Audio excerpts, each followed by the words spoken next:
Senator Lindsey Graham is continuing to embarrass himself on the campaign trail. There was a bar event yesterday in preparation for tonight's Republican debate, hosted by CNN, and he painfully and awkwardly tried to get people to like him by changing his strategy and his persona. So now he's trying to be Mr. Van Wilder. He's trying to be the life of the party because he realizes, hey, I'm doing terrible in the polls, so it can't hurt. Let me try to be that guy, and then maybe people go, ha-ha, I like him, a happy-go-lucky party guy. I'm with that guy. So that was his plan. Now, before I continue here, let me just say as a side note, this should be a red flag to begin with, that CNN is hosting some sort of party before the debate and they invited all the different Republican candidates. The whole idea of having a free media, a free press, is that they're supposed to hold people in power accountable. They're not supposed to be chummy with them and having parties with them, because then what's going to happen? They're not going to be really critical of them when they need to be really critical of them. So that's a whole nother conversation that we can spend 10 minutes or 30 minutes on at another time. But for now, let's just laugh at Lindsey Graham. So Huffington Post reports, quote, immediately upon entering Walnut Brewery in downtown Boulder, where CNN hosted a pre-debate party for GOP officials and the media, Graham turned his sights on the bar.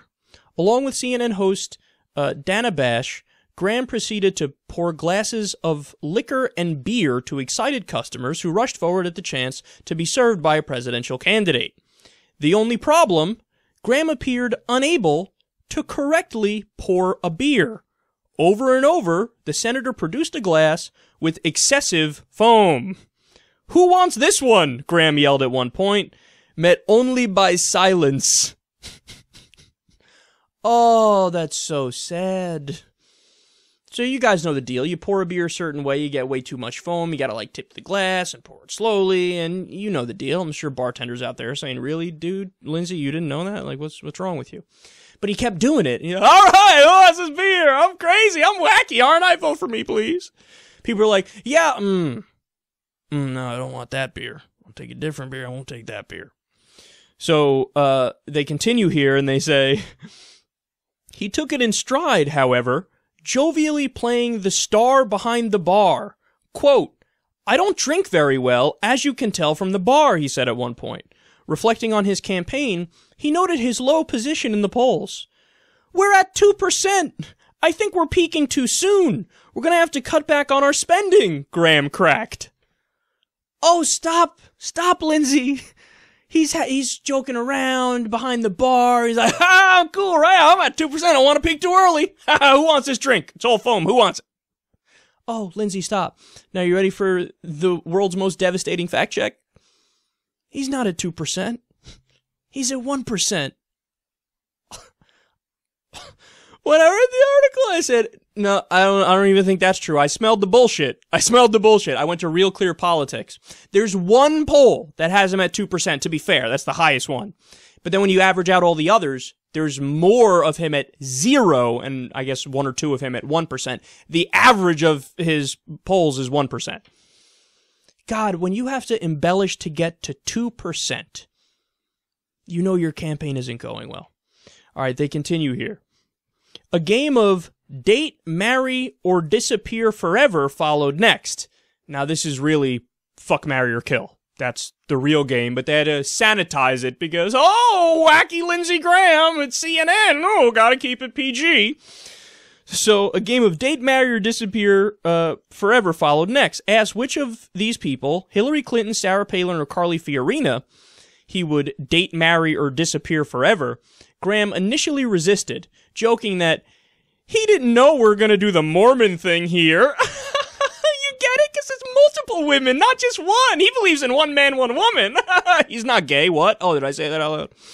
Finally, he said he would date Palin, marry Fiorina, quote, cause she's rich. Asked by Bash if that meant he would disappear Clinton, Graham shot back, no, is she rich? Because she said she was flat broke. You get it? Because the Clintons, they make a lot of money. There was that one time she had the gaffe and said we're broke.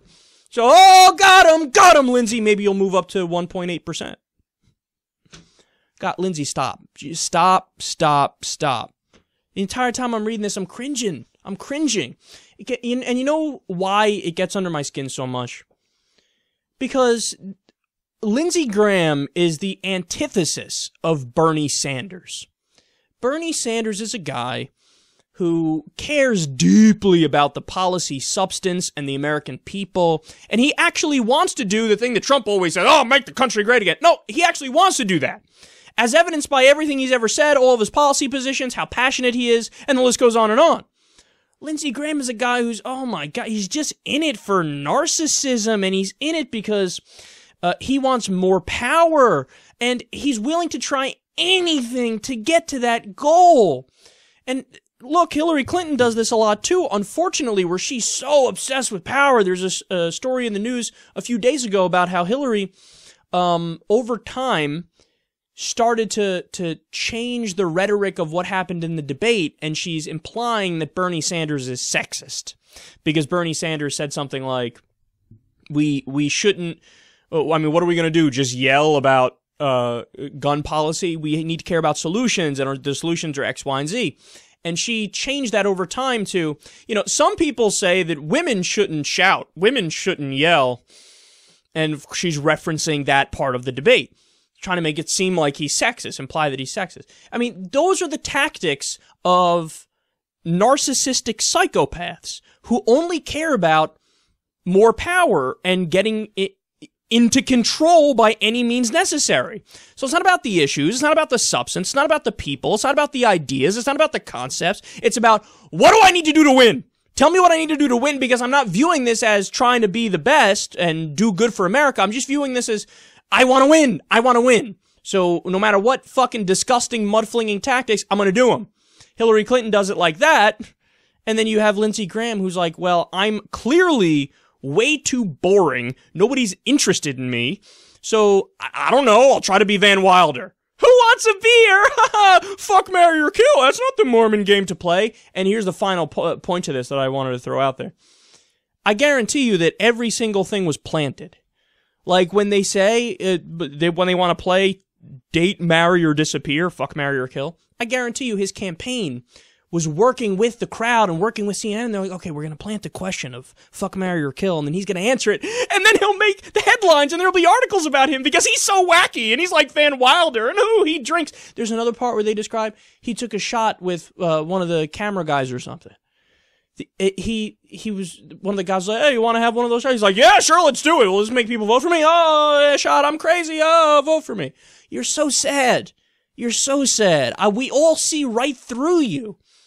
You know, we know that you're not, normally you wouldn't be out there at a bar in fucking Boulder talking to people, serving drinks, playing fucking college games and shit. It's all so planned and it smells funky. Stop it. You're an adult. You're embarrassing yourself more when you do stuff like this. The 1% poll numbers are bad enough. But when you do stuff like this, you lose your pride. You lose your integrity. You shouldn't even be able to look yourself in the mirror when you do this.